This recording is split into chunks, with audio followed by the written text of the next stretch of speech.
Welcome back to the channel, guys. So, today we'll be studying about classical conditioning by Ivan Pavlov. It is one of the most influential as well as the most oldest theories of learning. तो ये theory जो है वो Russian physiologist Ivan पैवलोव ने दी है and इनके according इन्होंने बोला कि कोई भी बिहेवियर अगर आपको किसी को सिखाना है तो उसके लिए बहुत ज़रूरी है कि आप रिपीटेडली एक स्टिमुलस और एक रिस्पॉन्स का एसोसिएशन क्रिएट कराएं। दैट इज़ आप बार बार उसे एक स्टिमुलस दें और बार बार उसका वो रिस्पॉन्स निकलवाएं तो वो उस चीज़ को ईज़िली याद कर लेगा। अब इसको मैं एक एग्ज़ाम्पल के साथ आपको बताऊंगी, उसके बाद हम आगे बढ़ेंगे। फॉर एग्ज़ाम्पल, आपका कोई एग्ज़ाम है और आपको अपने नोट्स रिवाइज़ करने हैं या नोट्स याद करने हैं, तो आप उसके लिए क्या करते हो? आप बार बार उन नोट्स को पढ़ते हो। एक बार सुबह पढ़ोगे, फिर अगले दिन पढ़ोगे, फिर शायद एग्ज़ाम से पहले पढ़ोगे। सो नोट्स क्या हैं आपके? नोट्स आपके स्टिमुलस हैं। वहीं आपका रिस्पॉन्स क्या है? आपका रिस्पॉन्स है कि आप उन्हें ध्यान से पढ़ रहे हो, आप उन्हें ईज़िली और अच्छे से समझ पा रहे हो।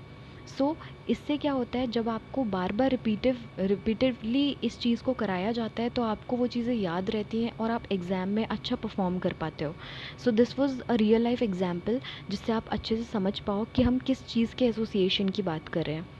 और क्लासिकल कंडीशनिंग की जो थ्योरी है वो इसी अजम्पशन पर बेस्ड है कि कोई भी अगर लर्निंग हो रही है तो वो इन्वामेंट के साथ इंटरेक्शन के बाद ही हो रही है। इंटरेक्शन का मतलब क्या है कि कोई एक स्टिमुलस आता है, उस स्टिमुलस से हमारा कोई रिस्पॉन्स निकलता है और उसके बाद हमारी लर्निंग हो जाती है। ठीक है। और इन्होंने एनवायरनमेंट को बहुत बड़ा एक कॉन्सेप्ट माना था कि एनवायरनमेंट से सबसे ज़्यादा इंसान जो है वो सीखता है। अब ये एक बार हम छोटा सा पिक्चर देख लेते हैं। पावलोव ने, आप सभी को पता है, डॉग्स पे स्टडी करी थी। बीइंग अ फिजियोलॉजिस्ट, वो पहले तो एक डाइजेस्टिव सिस्टम पर ही स्टडी करे थे डॉग्स के, बट उसके बाद उनकी स्टडी लेटर इस दौरान इस तरफ शिफ्ट हुई जहाँ पे हम तीन कंडीशंस देखते हैं। कंडीशनिंग से पहले की कंडीशन, कंडीशनिंग क्या है यहाँ पे? कंडीशनिंग है यहाँ पे लर्निंग। ठीक है। बिफोर कंडीशनिंग मतलब बिफोर लर्निंग, ड्यूरिंग कंडीशनिंग जब हम लर्निंग करा रहे हैं, एंड आफ्टर कंडीशनिंग। ठीक है। तो कंडीशनिंग से पहले क्या है, वो एक मीट को लेकर आए, एक मीट लोफ लेकर आए जो एक अनकंडीशनड स्टिमुलस था। अनकंडीशनड का मतलब क्या है? अभी कोई लर्निंग नहीं हुई है हमारी, और डॉग ने एक अनकंडीशनड रिस्पॉन्स दिया कि उसने सलाइवा निकाला। उसके बाद वो एक बेल लेकर आए। बेल क्या था? एक न्यूट्रल स्टिमुलस था जिससे डॉग का कोई मतलब नहीं, उसे कुछ पता नहीं उसके बारे में। तो जब उन्होंने बेल बजाई तो डॉग ने कोई रिस्पॉन्स नहीं दिया। इसके बाद इन्होंने क्या करा, कंडीशनिंग कराने के लिए वो मीट लोफ को बेल के साथ लेके आए। तब डॉग को ये चीज़ रियलाइज़ हुई कि हाँ, शायद इसको इसके साथ जब लाते हैं तभी मेरा मीट लोफ या तभी मेरा फूड आता है। ठीक है। तो ये कोई एक बार में ही नहीं हो गया, जब उन्होंने रिपीटेडली कई बार ये चीज़ कराई तब जाके डॉग ने ये सीखा। और फाइनली जब उसकी कंडीशनिंग हो गई तो वो सिर्फ बेल की आवाज़ से ही सलाइवेट करना स्टार्ट कर दिया। ठीक है। अब ये थोड़े से नोट्स हैं मैंने आपके लिए डाल रखे हैं। तो इसमें सब यही लिखा है कि अनकंडीशनड स्टिमुलस क्या होता है, अनकंडीशनड रिस्पॉन्स क्या होता है, न्यूट्रल स्टिमुलस क्या है, कंडीशनड स्टिमुलस क्या है, एंड कंडीशनड रिस्पॉन्स क्या है। तो एक बार इन्हें पढ़ लेते हैं। अनकंडीशनड स्टिमुलस हमारा क्या हो गया यहाँ पे स्टार्टिंग में? ये हो गया हमारा मीट लोफ या मीट पाउडर। ठीक है। क्यों? क्योंकि यहाँ हमने कोई लर्निंग नहीं कराई इस स्टिमुलस के साथ, अनकंडीशनड है ये। ठीक है। एंड अनकंडीशनड रिस्पॉन्स क्या है? ये वो रिस्पॉन्स है जो हमने स्टार्टिंग में देखा जब हमने उसको मीट दिखाया और डॉग ने सलाइवेट करा। तो उस दौरान भी उसकी कोई लर्निंग नहीं हुई थी, इसीलिए वो सलाइवा जो था वो अनकंडीशनड रिस्पॉन्स था। फिर न्यूट्रल स्टिमुलस आता है हमारा, कोई जब हमने उसको बेल के साथ पेयर अप कर दिया तो बेल हमारी यहाँ पे न्यूट्रल स्टिमुलस हो गई। उसके बाद कंडीशन स्टिमुलस क्या हो गया हमारा? हमारी जो बेल है वही हमारी कंडीशन स्टिमुलस हो गई, क्योंकि अब वो जो डॉग है वो उस बेल को देख के ही सलाइवेट करना स्टार्ट कर रहा है। एंड लास्ट में हमारा कंडीशन रिस्पॉन्स भी वही हो गया कि वो सलाइवेशन दे रहा है, और वो सलाइवेशन कब कर रहा है? जब उसको बेल की आवाज़ सुनाई दे रही है। ये आपको याद रखने हैं। ये मैंने थोड़े से नोट्स आपके लिए डाले हैं, वही कि ये 3 स्टेजेस हैं बिफ़ोर कंडीशनिंग की, कि जब हमने कोई कंडीशनिंग नहीं कराई थी उस दौरान क्या रिस्पॉन्स रहा था। ठीक है। उस दौरान उसने सिर्फ एक बार में ही सलाइवेशन कर दी थी अपने मीट को देखकर। उसके बाद ड्यूरिंग कंडीशनिंग, जब हम उसे कंडीशनिंग करा रहे थे तब हम एसोसिएट करा रहे थे एक स्टिमुलस को दूसरे स्टिमुलस के साथ। यहाँ पे 2 स्टिमुलस कौन कौन से हैं, एक हमारा मीट पाउडर या मीट लोफ और दूसरा है हमारा बेल। और लास्ट में आफ्टर कंडीशनिंग में हमारा क्या हुआ था, आफ्टर कंडीशनिंग में हमारी जो बेल थी वो फाइनली कंडीशन स्टिमुलस बन गई थी, और बेल को सुनते ही जो सलाइवेशन था वो हमारा कंडीशन रिस्पॉन्स बन गया था। इसके बाद मैं इसमें लिखना भूल गई हूँ कि ये हमारे कुछ प्रिंसिपल्स हैं जो हम पढ़ते हैं क्लासिकल कंडीशनिंग में, एंड ये काफ़ी बार पूछे भी जाते हैं आपसे एग्ज़ाम में, so you should know about these principles.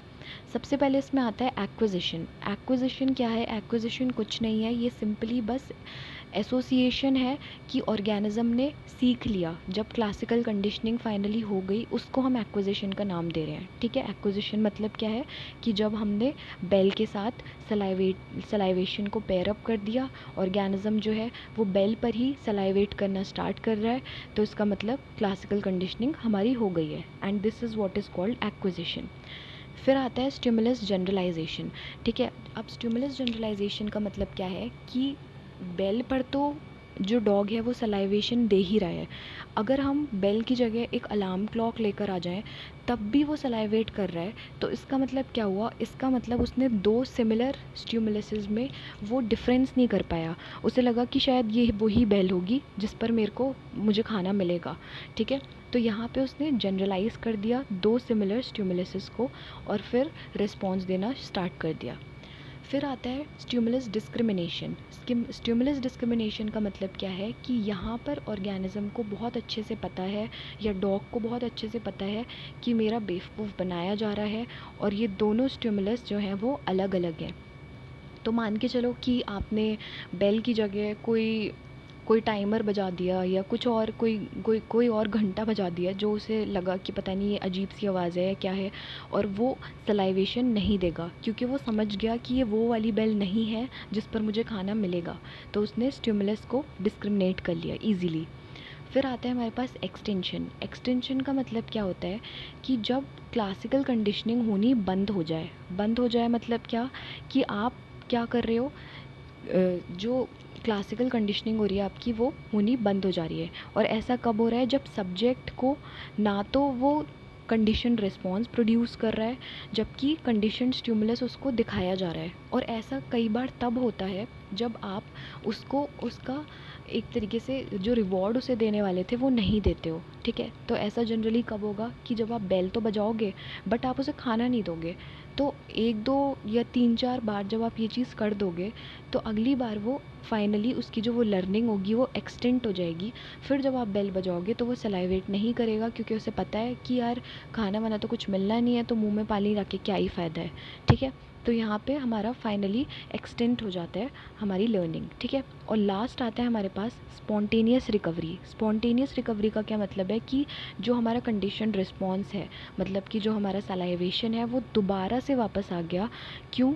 क्योंकि हमने पेयर कर दिया। किसे पेयर कर दिया? कंडीशन स्टिमुलस को और अनकंडीशन स्टिमुलस को पेयर कर दिया। दैट इज़ हमने मीट पाउडर को और बेल को दोबारा से जब हम पेयर करेंगे तो तुरंत ही जो डॉग है वो सलाइवेशन देना स्टार्ट कर देगा, क्योंकि अब उसे पता लग गया कि हाँ अब तो मुझे मतलब मीट पाउडर मिलेगा ही मिलेगा, अब तो मिल रहा है, ठीक है। तो वो वापस से अपना रिस्पॉन्स देना शुरू कर देगा। अब ये लास्ट में मैंने कुछ की पॉइंट्स डाले हैं इस थ्योरी के जो आपको पता होने चाहिए, जो अक्सर एमसीक्यूज़ की फॉर्म में पूछे जाते हैं। तो सबसे पहले तो ये इम्पॉर्टेंट है कि ये एक एसएस कंडीशनिंग है। एसएस कंडीशनिंग का क्या मतलब है, यहाँ हम 2 स्टिमुलसेस को साथ में पेयर कर रहे हैं और फिर रिस्पॉन्स देख रहे हैं, इसीलिए हम इसे एसएस कंडीशनिंग कहते हैं। दूसरी बात, इसे हम एक्विजिशन लर्निंग कहते हैं, जो कि मैंने आपको ऊपर समझाई दिया है। एक्विजिशन का मतलब क्या है, जब हम सीख रहे हैं, एक्वायर कर रहे हैं, 2 चीज़ों को जोड़ के फिर सीख रहे हैं। फिर इसके अलावा जो क्लासिकल कंडीशनिंग है या फिर इवान पावलोव थे, उनकी एक रिडक्शनिस्ट अप्रोच थी। दैट इज़, रिडक्शनिस्ट का मतलब क्या है कि वो एक कॉम्प्लेक्स बिहेवियर्स को छोटे छोटे बिहेवियर्स में तोड़ के पढ़ रहे थे, ठीक है। तो वो एकदम से एक बड़ा बिहेवियर स्टडी नहीं कर रहे थे, वो इस सलाइवेशन के प्रोसेस को भी छोटे प्रोसेसेस में तोड़ के और फिर वो स्टडी कर रहे थे। तो जो रिडक्शनिस्ट होते हैं वो हमेशा कॉम्प्लेक्स बिहेवियर्स को स्मॉल बिहेवियर्स में तोड़ के ही स्टडी करते हैं। एंड लास्ट जो पूछा जाता है एग्ज़ाम में, तो वो ये है कि जो इवान पावलोव थे, इन्होंने एक कॉर्टिकल मोज़ाइक मॉडल दिया था। अब ये मॉडल, क्योंकि हमें पता है वो फिजियोलॉजिस्ट थे पहले, तो उन्होंने ये ब्रेन के ऊपर स्टडी करी थी। और ये कॉर्टिकल मोज़ाइक मॉडल किस चीज़ पर बेस्ड है? ये एक पैटर्न है, दैट इज़ हमारी ब्रेन की एक्टिविटी का एक पैटर्न है, जहाँ पे हमारे ब्रेन में कुछ एक्साइटेशन और कुछ इनहिबिशंस होते हैं। तो बस उसी को हम कॉर्टिकल मोज़ाइक मॉडल कहते हैं। So this is for today, and इसी के साथ आपका क्लासिकल कंडीशनिंग ख़त्म होता है। अभी यहाँ पे मैंने आपको वो एक टॉपिक है जो नहीं कराया है, जिसको मैं कराऊंगी हमारे कंप्लीट कोर्स में। So this was just about एक इंट्रो हो जाए, ताकि आपको पता रहे कि हाँ, लर्निंग में या क्लासिकल कंडीशन में कौन कौन सी चीज़ें आपको एज अ बेस तैयार करनी है और जो आपको पहले से ही पता होनी चाहिए। So this is for today. Thank you so much. Do like the video and subscribe the channel. Thank you.